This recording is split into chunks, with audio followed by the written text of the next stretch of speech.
अधूरी घंटी। रहस्य कथा। एक पुराने पहाड़ी गांव में एक छोटा सा मंदिर था। कहते थे वहां की घंटी कभी पूरी नहीं बजती।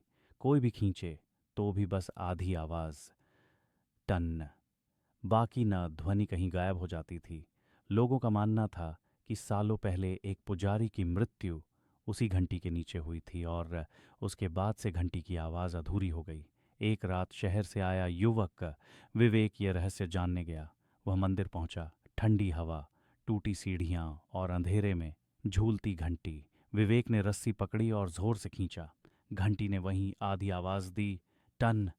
लेकिन इस बार अधूरी आवाज के बाद पीछे से किसी ने फुसफुसाया, न। विवेक का दिल धड़कने लगा। उसने मुड़कर देखा, कोई नहीं था। हिम्मत कर उसने दोबारा घंटी बजाई।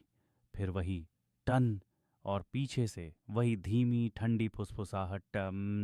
अब की बार फुसफुसाहट और पास थी, जैसे किसी का चेहरा ठीक उसके कान के पास हो। डरते डरते विवेक पलटा और उसने देखा घंटी के धातु पर एक धुंधली आकृति उभर रही थी, जैसे कोई चेहरा जो मुस्कुरा रहा हो। आकृति ने होंठ हिलाए और बोली, मैं पूरा करता हूं जो तुम शुरू करते हो। अगली सुबह गांव वालों ने देखा मंदिर की घंटी पहली बार पूरी बज रही थी, पर विवेक कभी वापस नहीं लौटा। जरूर नीचे विवेक की आवाज, घंटी फिर हिली, वगैरह। जैसे सभी हिस्से हटाकर कहानी का अगला भाग दिया है, सीधा, रहस्यमय और बिना उन विवरणों के। अधूरी घंटी, भाग दो। विवेक के गायब होने के बाद गांव में अजीब घटनाएं शुरू हो गईं। मंदिर की घंटी अब हर सुबह खुद ब खुद पूरी आवाज देती थी, टनन। पर कोई यह नहीं समझ पाता कि उसे कौन बजा रहा है।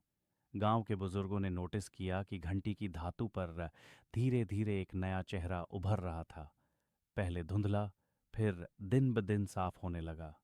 लोग डर गए। वह चेहरा किसी इंसान का नहीं था, लेकिन किसी का था जो कभी इंसान था। एक दिन मंदिर के सामने रुककर एक बूढ़ा साधु बोला, ये घंटी अब दो आत्माओं से बंध चुकी है, पुजारी और अब विवेक। गांव वाले चौंक गए। साधु ने बताया कि घंटी की अधूरी ध्वनि इसलिए थी क्योंकि पुजारी की आत्मा अकेली थी। उसने किसी दूसरी आत्मा के आने का इंतजार किया था और विवेक ने वह चक्र पूरा कर दिया। अब दोनों की ऊर्जा मिलकर घंटी को पूरी आवाज देती थी। लेकिन समस्या यहीं खत्म नहीं हुई। रात होते ही मंदिर के अंदर हल्की हल्की चमक दिखाई देने लगी। कभी सीढ़ियों पर परछाई, कभी दरवाजे पर किसी के गुजरने जैसा एहसास। और हर बार जब कोई मंदिर के पास जाता, घंटी की धातु पर उभरे चेहरे के होंठ सूक्ष्म सी मुस्कान में फैल जाते।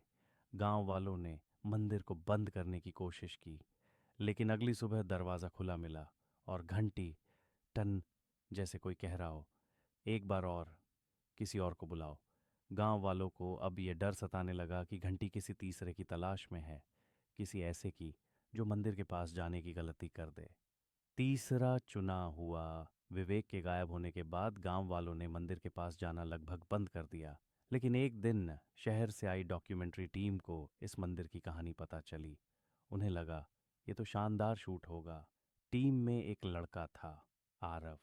जिज्ञासु, थोड़ा निडर और कैमरा हमेशा हाथ में। गांव वालों ने खूब समझाया, मंदिर मत जाना, वहां जो है वो अपने लिए किसी को ढूंढ रहा है। लेकिन आरव ने हंसकर कहा, भूत अगर कैमरे में आ गया तो वीडियो तो फट पड़ेगा। शाम को वह अकेला मंदिर की ओर निकल पड़ा। ठंड बढ़ रही थी और मंदिर के आसपास अजीब सी खामोशी थी, जैसे पहाड़ भी सांस रोके हों। मंदिर का दरवाज़ा खुला था, जैसे किसी ने उसका इंतजार किया हो। अंदर घुसते ही उसे घंटी दिखी। धातु पर दो चेहरे उभर रहे थे, एक पुजारी और एक विवेक। आरव ने कैमरा ऑन किया। फिर हुआ कुछ ऐसा जो कैमरा भी पूरी तरह कैद नहीं कर पाया। घंटी धीरे धीरे खुद हिलने लगी। पूरा मंदिर कांप रहा था, लेकिन हवा बिल्कुल स्थिर थी। आरव एक कदम पीछे हटा। तभी घंटी के ऊपर उभरे दोनों चेहरे एक साथ मुस्कुराए और तीसरा चेहरा, धुंधला सा, धीरे धीरे बनना शुरू हुआ। वह चेहरा आरव ही था। आरव डर कर भागने लगा, लेकिन मंदिर का दरवाज़ा अपने आप बंद हो गया। घंटी की पूरी आवाज़ गूंजी, टन्नन। और जब आवाज़ खत्म हुई, मंदिर फिर शांत हो गया। अगले दिन टीम ने आरव को बहुत ढूंढा, लेकिन मिला कुछ नहीं, सिर्फ उसका कैमरा। और जब फुटेज चलाई गई, आखिरी फ्रेम में घंटी दिख रही थी और उस पर 3 चेहरे स्पष्ट उभरे हुए। तीसरा चेहरा आंखें खोलकर सीधे कैमरे की ओर देख रहा था।